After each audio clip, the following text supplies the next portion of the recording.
Welcome to Polk Nation. I'm alone. I don't have to share the stage with Mr. Media. He's off in Las Vegas making McNeese a better school. What a year it's been.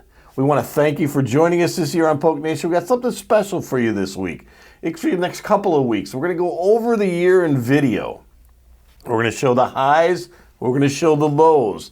A season that began with McNeese making news when it lost for the first time in over 20 years, have second losing season in football, led to all sorts of changes, new football coach, new way of doing business, and it ends with McNeese again making news on the national stage in softball and baseball, winning championships.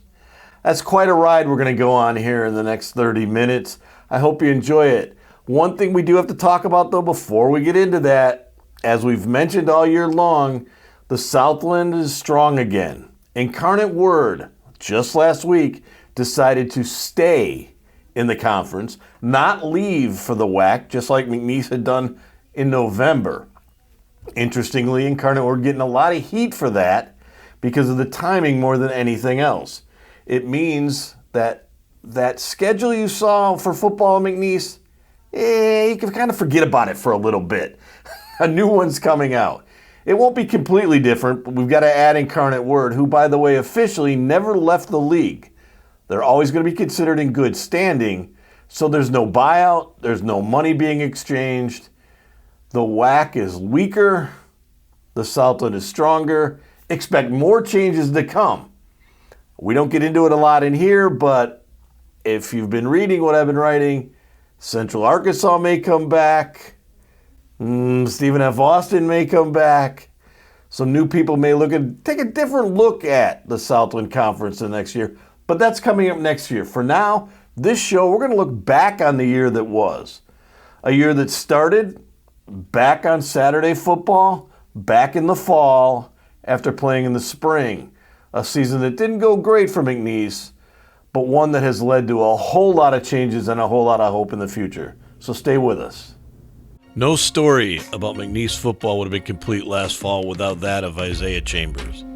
He was an All-American defensive end who came here from Houston in order to make a case for himself in the NFL. He did that with the greatest year ever, having 17 sacks in 17 games. Chambers got his dream to even play on the field at LSU, but it was on the fields of the Southland Conference where he absolutely dominated the game. He led McNeese to the biggest upset of all against Incarnate Word, and he kept the pressure on running backs all year long and quarterbacks as well. He was the most dominant force in the league and was the player of the year defensively in the state of Louisiana and the Southland Conference for the second straight season. Chambers was the highest of the highs for the Cowboys.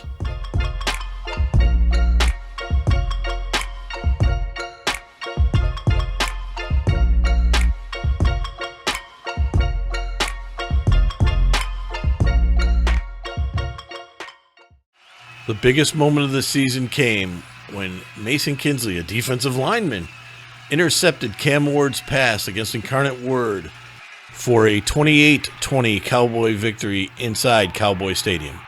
It was Incarnate Word's only loss of the season in the conference and made you think maybe McNeese was on the rise. After all, they had been drubbed by Incarnate Word earlier in the year and came back to win this game. Kinsley himself, an all-conference football player, made it seem so easy and maybe gave McNeese hope of a bright ending.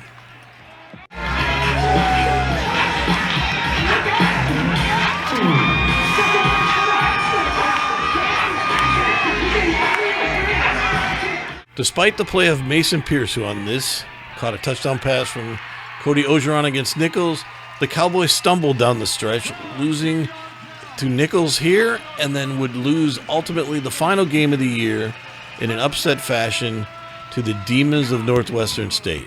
That led to a whole lot of things changing, including Frank Wilson heading off to LSU and Gary Goff coming to town to start rebuilding process once again. Somebody else will take your picture. No date was bigger in McNeese this season than mid-January when the Legacy Center, The $45 million on-campus basketball facility was reopened for the first time after the hurricanes. The Legacy Center the rights were bought by David and Kimberly Griffin to the naming of the building, and they opened it up after a year and a half of rebuilding, fixing up, and making better inside the Legacy Center. McNeese State's home is now for the basketball and volleyball teams, but it also hosts the athletic offices and the training facilities. It is the first on-campus facility for McNeese to reopen since the hurricane and may hope to the new year.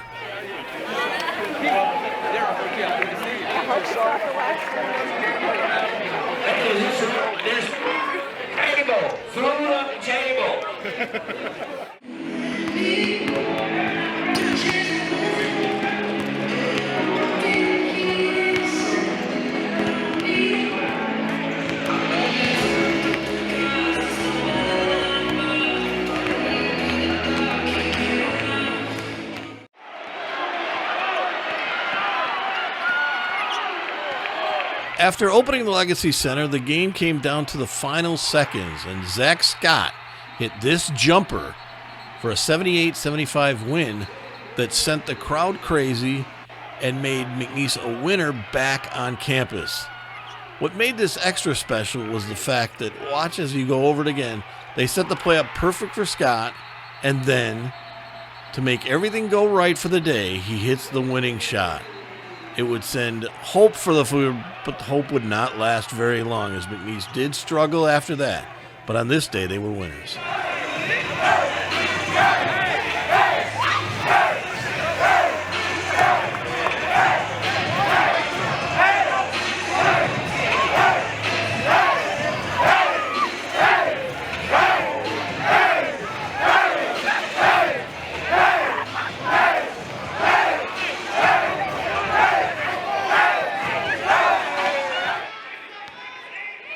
The men's basketball team, after Zach Scott's shot, struggled, finishing 11-22. But they did, however, win a tournament game in the postseason, which makes for hope. This year it'll be a completely different-looking McNeese team, as the coaches have hit the porthole and gotten transfers from all over to come join the Cowboys. As for the women last year, that was an interesting story in itself. Lynn Kennedy's first season from Portland State had a lot of highs. It also had some lows, as the women finished fourth in the conference, but had some outstanding performances like Desiree Hansen right there with a three-point play that actually became four when she hit the free throw. Also, she was named to the all-conference team. Kylie Chamberlain, named Freshman of the Year in the Southland Conference, as the McNeese women showed high hopes for the future with a solid performance. Yeah, they have some work to do, and they also hit the porthole to get bigger, but they will bring back Autumn Wells. And so there's always a chance this year could be even bigger. Interestingly enough, the winningest program on campus was the track and field.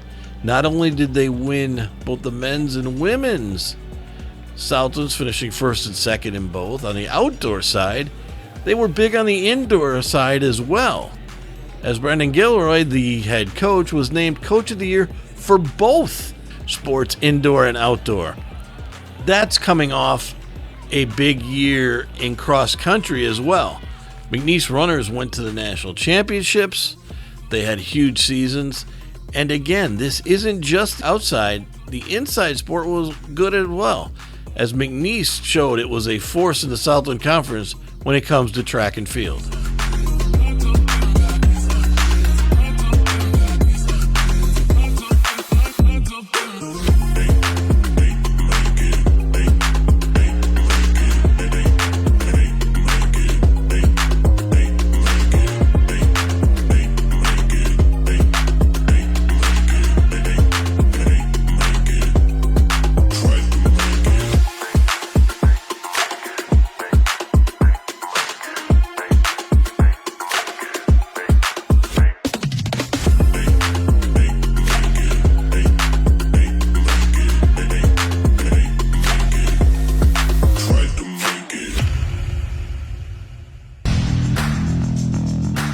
Nobody had a more impressive spring than James Landreneau and the women's softball team at McNeese State.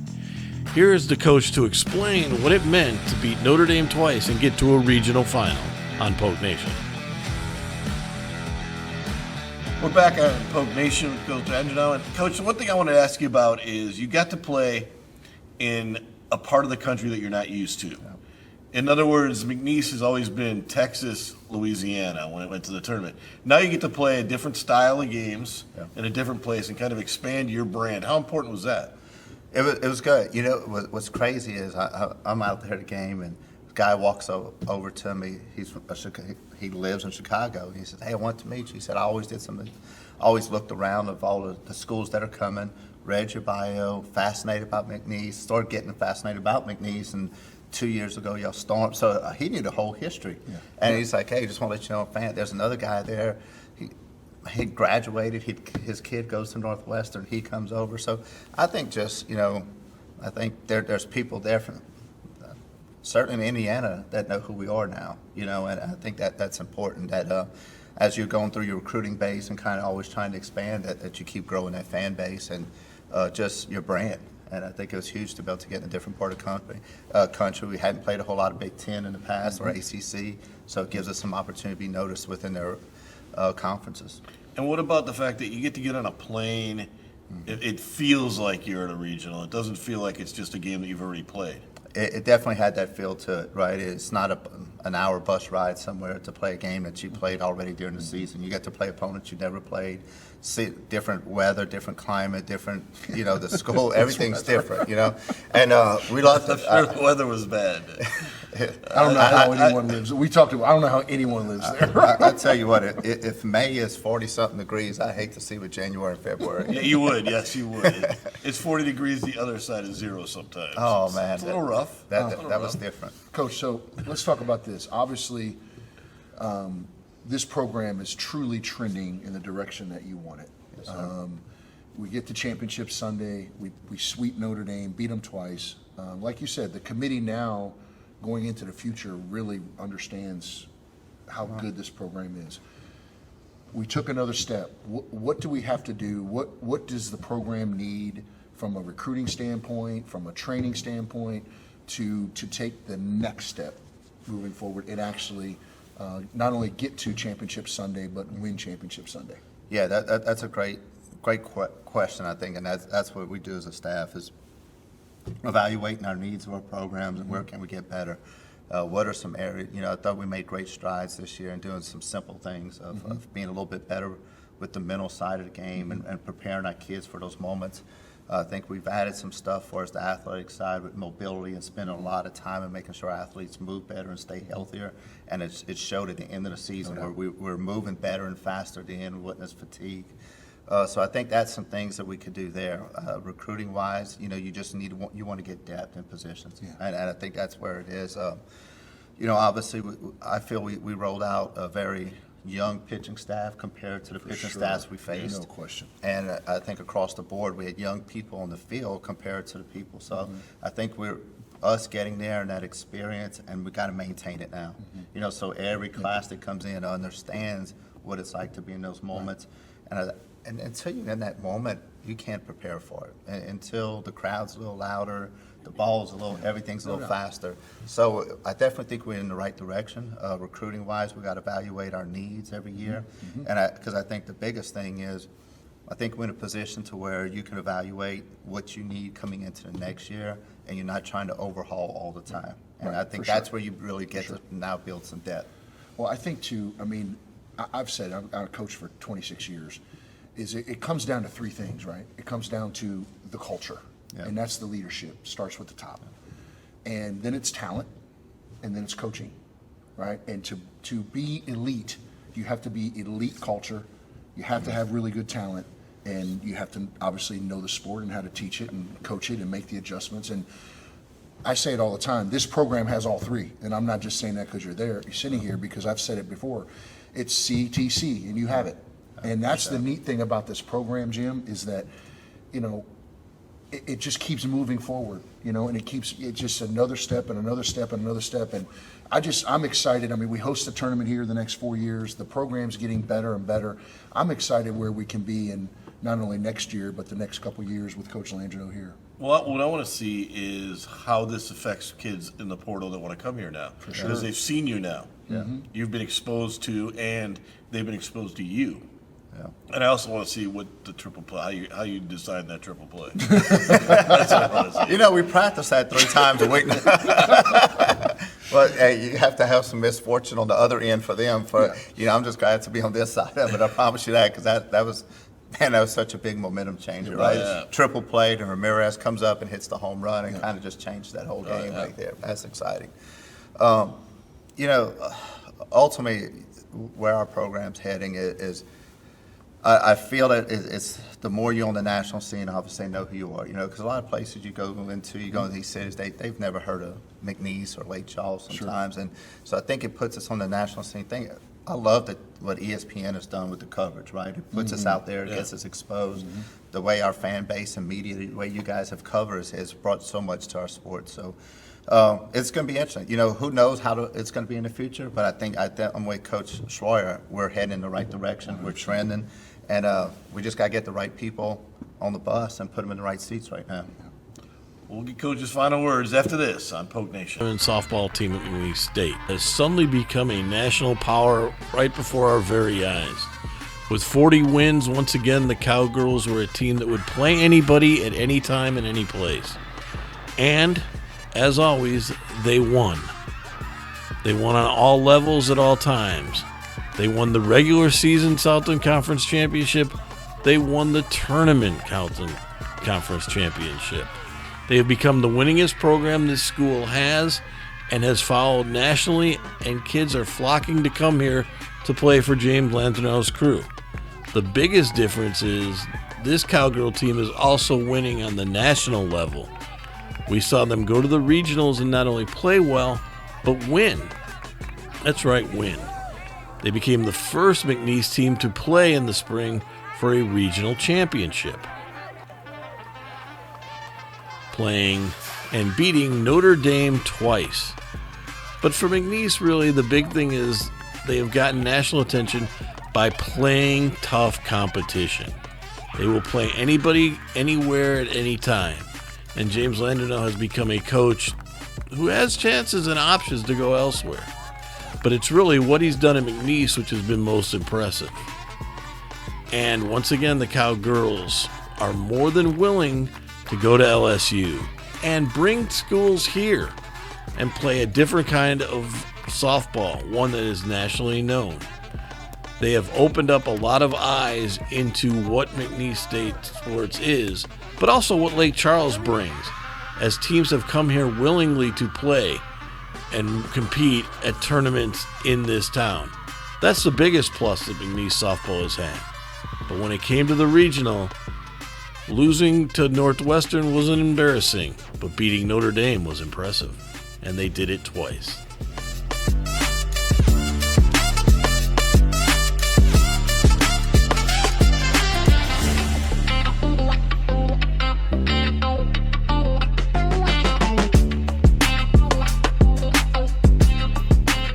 Looking for a third straight trip to the NCAA tournament, McNeese State's baseball team had a wild year with walk-offs, like this one by Brad Burkell.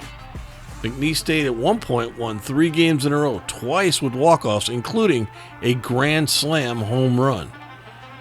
That's what kind of a season it was for McNeese State baseball, who won the Southland Conference regular season, and then with a new look conference tournament, got to the finals and was within 5 outs of claiming their 3rd straight championship, when all of a sudden bad luck and some bad play kicked in, leaving the Cowboys outside of their hopes of a 3rd straight championship.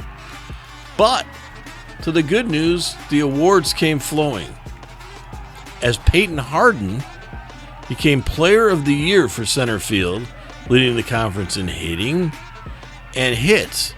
He finished the year just 2 shy of the all-time McNeese State record of hits in a career, he has the option of coming back next year if he wants to, or he's going to wait and see what happens in the upcoming draft to make his choice. But Hardin wasn't alone. McNeese had the pitcher of the year, the closer of the year, the coach of the year, and, quite honestly, the most exciting plays of the year, as evidenced by this Grand Slam, which won a ball game by Cade Morris. Morris led the team in home runs, as McNeese had found power and pitching at just the right time. What comes back next year depends a lot on what comes up in the draft, but McNeese could be very good next year as well, as the Cowboys will look for a 4th championship in as many years.